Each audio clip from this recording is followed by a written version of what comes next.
Sister, हाँ? ये सभी लोग कहाँ जा रहे हैं?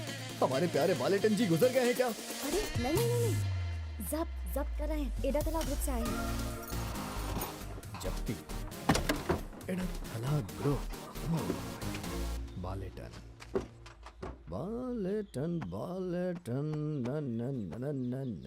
ये देख रहे हो, ये कोई मामूली कागज नहीं है, ये कोर्ट के ऑर्डर हैं। हाँ, आज के बाद ये किस्सा हमेशा के लिए खत्म कर दूंगा। जब हमने उसे पैसे दिए थे तब ये घर और प्रॉपर्टी हमने हमारे नाम पर लिखवाई थी। ये मेरी होशियारी सुनो, थी। हाँ। इसके लिए इतना होशियार मत रहो, हर लोन देने वाला यही करता है। तो वैसे ही समझो, कानूनन अब इस प्रॉपर्टी पर एडाथला का मालिकाना हक है। इस प्रॉपर्टी के 3 गुना पैसे बनते हैं उन पर हमारे। असल और ब्याज मिला के वो तो अलग से बनेंगे। हम पिछले 2 साल से उन्हें घर खाली करने के लिए बोल रहे हैं, लेकिन उन्होंने नहीं सुना। मैं अच्छी तरह से जानता हूँ, ये जब्ती कभी भी पारदर्शी प्रक्रिया नहीं होती। तो फिर पारदर्शिता से उन्हें घर खाली करने को सीधे बोल दो। हमें थोड़ा सा और टाइम दे दीजिए। हमने मुख्यमंत्री और वेलफेयर फंड के पास अपनी पिटीशन भेजी है। देखो वकील, हम ये मैटर सेटल कर लेंगे, लेकिन बटालियन के लड़कों को यहाँ मत आने दो। हाँ।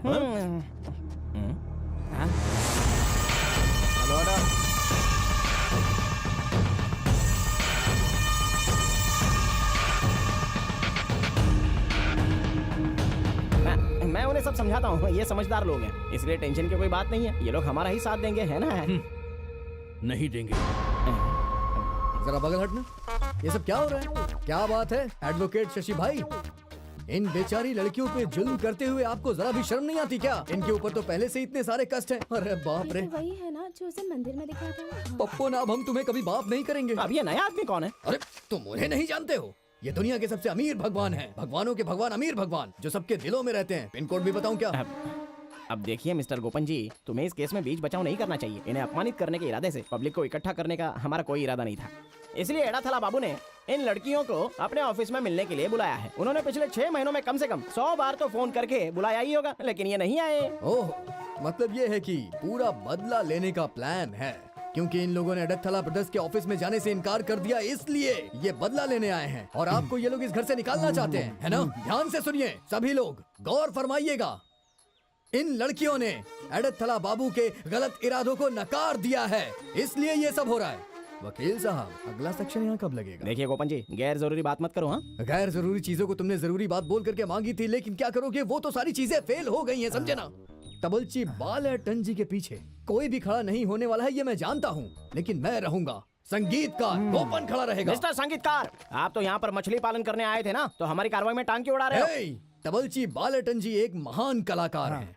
अगर वो अपनी बेटियों के साथ सड़क पर आने वाले हैं, तो मेरे जैसा संगीतकार ये कैसे देख सकता है? मैं ऐसा नहीं होने दूंगा। दत्ता सेन को इसके बारे में पता चला तो क्या होगा? वो कौन है? येशुदास, दासतन। उन्हें ये पता चला तो उन्हें बहुत बुरा लगेगा। अरे चलो मेरे साथ संगीतकार जी, प्लीज चलिए नहीं ना। चलूंगा मैं। हाँ। अरे भाई, कहाँ ले जा रहे हो मुझे? आइए, हाँ? सुनिए, ये भी एडाथला ग्रुप का ही काम है, हमें सपोर्ट कीजिए, बीच में टांग अड़ाकर गड़बड़ मत कीजिए। अरे सुनो भाइयों, ये मुझसे सौदा कर रहे हैं। ऐसा कोई नहीं जो मुझे खरीद सके, ऐसा कोई स्टैम्प भी नहीं बना है। मैं यहाँ किसी के हाथों बिक जाऊँ, ऐसा कोई पैदा ही नहीं हुआ। अरे बाप रे, तुम्हारी कमी थे, तुम भी आ गए। बहुत हो गया। मैंने यहाँ पर खेत लीज पे लिया है, उसके लिए मैंने काफी अच्छी रकम भी दी है, और उसी एग्रीमेंट की वजह से। ये मत समझना कि तुम कुछ भी गलत करोगे और ये गोपन तुम्हारा साथ देगा। वैसे भी तुम्हारा साथ कोई नहीं चाह रहा ठीक है, एडाथला बाबू अब जा सकते हो। बालेटन और उनकी बेटियां ये घर नहीं खाली करेंगी। हम लोग आपको किश्तों में पैसा वापस कर देंगे। तुम्हें किश्त देने की कोई जरूरत नहीं है। ये लड़कियां हमसे मिलने नहीं आई हैं। तुमसे क्या अकेले में मिली थी? सोई थी क्या तेरे साथ? जरा बगल हटिएगा।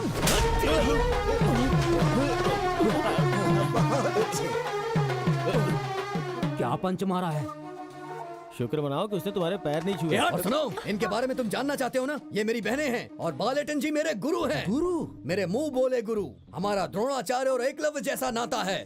एकलव्य ने तो सिर्फ अपना अंगूठा काट के दिया था, इनके लिए मैं अपनी पांचों उंगलियां कटवा सकता हूँ। बड़े आए। आओ।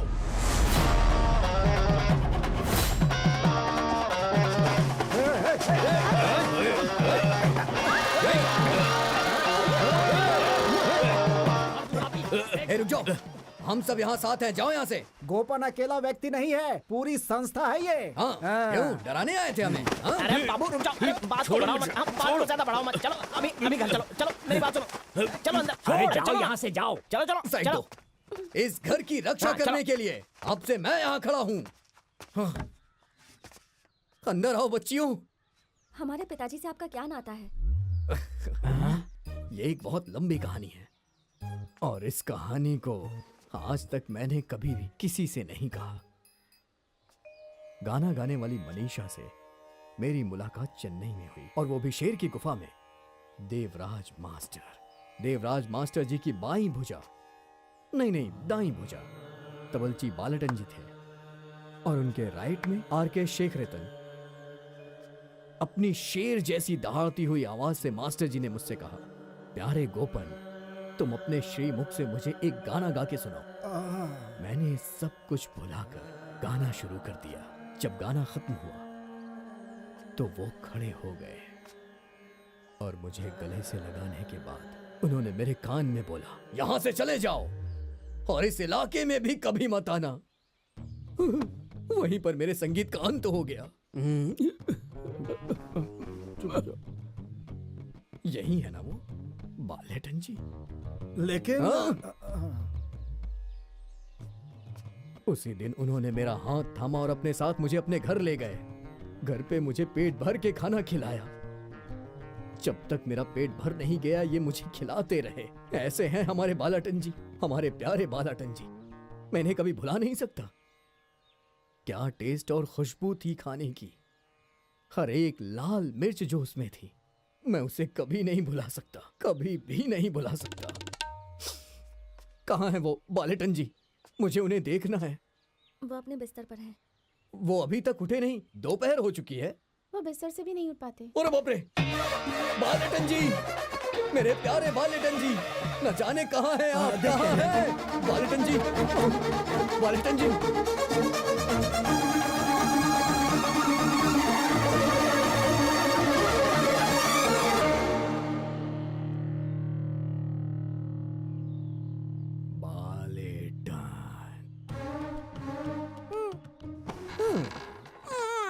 बालेटन जी,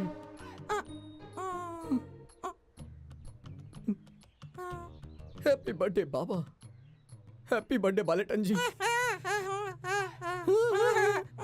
नहीं, 2 दिन पहले था। ओह, मुझे माफ कर दीजिए, उस दिन मैं आ नहीं पाया बालेटन जी। अरे बाप रे! इनकी आंखों का तेज देख रहे हैं आप लोग? कितनी यादें, कितनी मेमोरीज। लेकिन मैं आपकी ये हालत देख नहीं पा रहा हूँ। आप लेट जाइए, लेट जाइए। इनकी ये हालत कब से हुई है ऐसी? लगभग 7-8 साल से। और इलाज का क्या हुआ? हर कोशिश कर चुके हैं हम। हम बालेटन जी को ठीक कर सकते हैं, वो ठीक हो जाएंगे। संगीत में ऐसा जादू है। शंभू महादेव। संगीत में ऐसा जादू है कि वो किसी को भी ठीक कर सकता है। मैं बालेटन जी का इलाज संगीत से कर सकता हूँ। हाँ क्यों नहीं?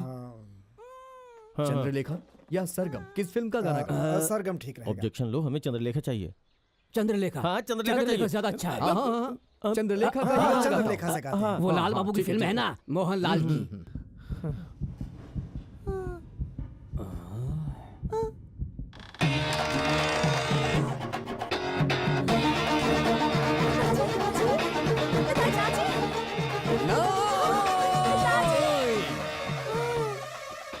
आप खुद से उठिए, आप कर सकते हैं।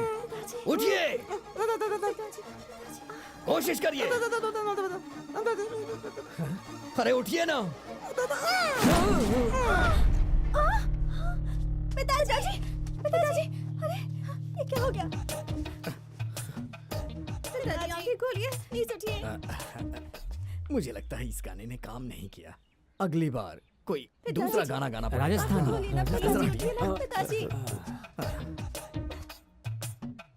जरा हटिए। रैम्बो, गाड़ी स्टार्ट करो।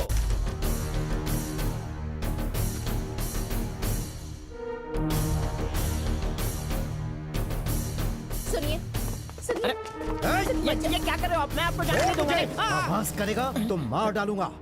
देखिए, चाहो तो इसे मेरा डाइंग कन्फेशन समझ लीजिए। आज तक मथाई के बेटे को छूने की किसी की भी हिम्मत नहीं हुई। वो जो खेत सपाट करने आया था उसे खेत में गाड़ दो। हाँ बाबा। अरे बेबी सुन मेरी बात सुन। खून खराबे की जरूरत नहीं है। अगर मर्डर केस हो गया तो तुम्हें फांसी हो सकती है। तुम हट जाओ वकील यहाँ से। अरे बाबा मुझे बोलने तो दो। ये सब चाल है। ये गोपन का एक अच्छा खासा मास्टर स्ट्रोक है। जमीन सपाट करने के लिए उसे गांव वालों का और बटालियन का सपोर्ट चाहिए, इसलिए उसने जानबूझकर हमें अपना दुश्मन बनाया है। दुश्मन का दुश्मन तो दोस्त होता है। आई बात समझ में? जब तक वो मैदान में है अपने घोड़ों को लगाम डालो। मेरे बेटे को चाटा मारना उसका मास्टर स्ट्रोक था। अगर बाबू को चाटा मारता तो क्या हमारी 18.5 एकड़ जमीन लेवल हो जाएगी क्या? आप इसकी बात मत सुनो पापा। जैसा तुमने बोला, अगर ये उसकी चाल थी तो मैं इसे माफ करूंगा, वरना इस जमीन से उठने से पहले मैं उसे दुनिया से उठा दूंगा, और ये मेरा वादा है। अब उसे खत्म करना तो ठीक है, लेकिन अपने पैर और मुंह का ख्याल रखिएगा। उसका इन दोनों पर विशेष प्रेम है। ये बालेटन क्या लगता है आपको ये कौन होगा? कौन है? हाँ, ये देवराज मास्टर जी या आर के शेखर मास्टर जी से पूछना पड़ेगा कि ये कौन है, या फिर जॉनसन मास्टर या फिर रविंद्र मास्टर जी से पूछना पड़ेगा। अच्छा, इनमें से कोई भी जिंदा नहीं है ना? हाँ, तो फिर आप उनसे पूछेंगे कैसे? हाँ? सवाल ये है कि आप उनसे पूछेंगे कैसे? लेकिन सवाल तो आपने पूछा था ना। दरअसल बात यह है कि कभी कभी मैं अपने आप से ऐसे बेकार के सवाल पूछता रहता हूँ और उसके जवाब भी मैं देता हूँ। बालेटन जी का एक बहुत ही बड़ा इतिहास है। मुझे जहाँ तक याद है दिलीप जी के बारे में नहीं, इसमें खामोखा दिलीप को मत घसीटो गोपन। मैं दिलीप का फैन हूँ। अरे वो वाले दिलीप नहीं, ये वाले दिलीप। अरे मैं AR रहमान वाले दिलीप जी की बात कर रहा हूँ। उन्होंने दिलीप नाम की एक फिल्म में अपना संगीत दिया है, मैं जानता हूँ, और उस संगीत में बालेटन जी ने तबला बजाया था। वो योद्धा है। वाह क्या बात है, दीवानी रात है, सुहानी रात है, मस्तानी रात है। बहुत ही अच्छा गाना है। बालेटन जी की इस हालत को AR रहमान जी को बताना होगा, शायद उनसे कोई मदद मिल जाए और बालेटन जी की हालत ठीक हो जाए। तो अब AR रहमान जी का शो यहाँ करवाना होगा। क्या ये हो सकता है? क्या आप रहमान को पर्सनली जानते हैं? ए पागल लड़की, रुको। तुमने क्या पूछा मुझसे? यही ना कि AR रहमान को मैं पर्सनली जानता हूँ या नहीं? एक मिनट, अभी दिखाता हूँ। रैम्बो बस।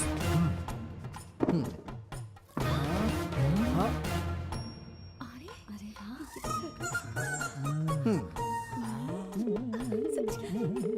Hello hello. वेंकटेश, हाँ बोले सर। वहाँ पे सब कुछ ठीक है ना? हाँ सब ठीक है सर। हाँ, मैं संगीतकार गोपन बोल रहा हूँ। पता है सर, कहिए ना। रहमान साहब चेन्नई में है क्या? नहीं सर, अभी वो लंदन में है, रोमिंग पर। लंदन गए हैं रोमिंग पर। हाँ सर, बताइए अच्छा, ना। अच्छा। तुम उनसे कह सकते हो कि वो मुझसे बात करें? हाँ, बोलता हूँ रात में सर। भी कर सकते हैं। सब कुछ ठीक है ना? हाँ सर, सब ठीक है। हाँ, thank you sir. Okay, okay sir. Okay. चलो bye bye bye bye. Rahman साहब लंदन में है। अरे आप लोगों ने सुना ना, गोपन जी AR रहमान जी को पर्सनली जानते हैं। माय डियर रुको, एक जमाने की बात है कि एक बेड और एक प्लेट। क्या मतलब? मतलब ये है कि हम एक बेड पे सोते थे और एक ही थाली में खाते थे, ऐसा रिलेशन है हमारा। अच्छा। स्वामी जी, स्वामी महाराज जी, अगर ये प्रोग्राम हो गया तो इसका पूरा फायदा बालेटन जी की फैमिली को होगा और मुदल कोटा बटालियन का सपना सच भी हो जाएगा। आगे का डिसीजन आपका है। मेरा मिशन है 100 घर बनाने का सपना। अरे मेरे प्यारे गोपन, भगवान तुम्हारा भला करे। हाँ, तो फिर ये प्रोग्राम होना चाहिए, हमें करना ही होगा। हाँ। ये प्रोग्राम हो गया तो हम गांव की सारी गरीब लड़कियों की शादी कराएंगे। इस रहमान के शो पे तो बहुत खर्चा करना पड़ेगा ना? मैं कुछ ऐसे कॉर्पोरेट ग्रुप्स को जानता हूं जो ये शो स्पॉन्सर कर सकते हैं। हाँ। फिर हम वो शो रिकॉर्ड करेंगे, फिर हम किसी भी टीवी चैनल को उसे 4-5 करोड़ रुपए में बेच देंगे। हाँ, सही कहा। हाँ। लेकिन हम ये शो करेंगे कहाँ पे? पंचायत का ऑडिटोरियम है। तुम्हारा 250 सीट वाला पंचायत ऑडिटोरियम AR रहमान के शो के ठीक नहीं लिए। है। सुनिए प्रेसिडेंट साहब, क्या? शो के दौरान कम से कम 1 लाख क्या? लोग आएंगे। बाप रे। बहुत बड़ा स्टेज होगा, हमें एक बहुत बड़ा पार्किंग एरिया भी चाहिए। इस गांव में इतनी बड़ी जगह है क्या कहीं? तो फिर हमारा स्कूल का ग्राउंड है ना प्रेसिडेंट जी? हाँ, लगभग 1 एकड़ का होगा। देखिए प्रेसिडेंट जी, कम से कम 10 से 5 एकड़ जमीन की जरूरत पड़ेगी। हाँ। क्या मैं एक सुझाव दूं? तुम अपनी जमीन पे क्यों नहीं करवाते? अरे नहीं, ऐसा नहीं हो सकता। वहाँ मेरी छोटी छोटी मछलियाँ रहेंगी। वैसे भी वो शहर से यहाँ आने के लिए निकल चुकी हैं, मैं नहीं कर सकता। नहीं। कई सालों से वहाँ धान की खेती नहीं हुई है, इसलिए सरकार वो जमीन खेती के लिए लेना चाहती है।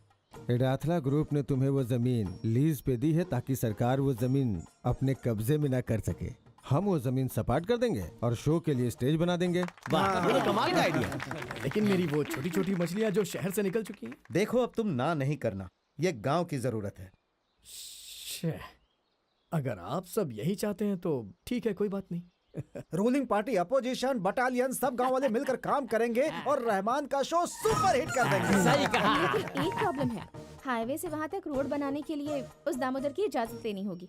अगर वो जमीन देने के लिए तैयार हो गया तो हम रोड आसानी से बना सकते हैं। ओह, जब मैं जेसीबी ला रहा था तो उसी ने बखेड़ा खड़ा किया था ना। अरे ये दामोदर काफी खतरनाक आदमी है। 2 मर्डर केस चल रहे उस पे, पिछले महीने ही जेल से छूट के आया है। लेकिन हम सब मिलके उससे बात कर सकते हैं। ठीक है, कोशिश करेंगे। इतना मुआवजा दें कि वो मना न कर पाए। अगर वो नहीं माना तो अगर नहीं माना तो मैं उसके पैर पकड़ लूंगा।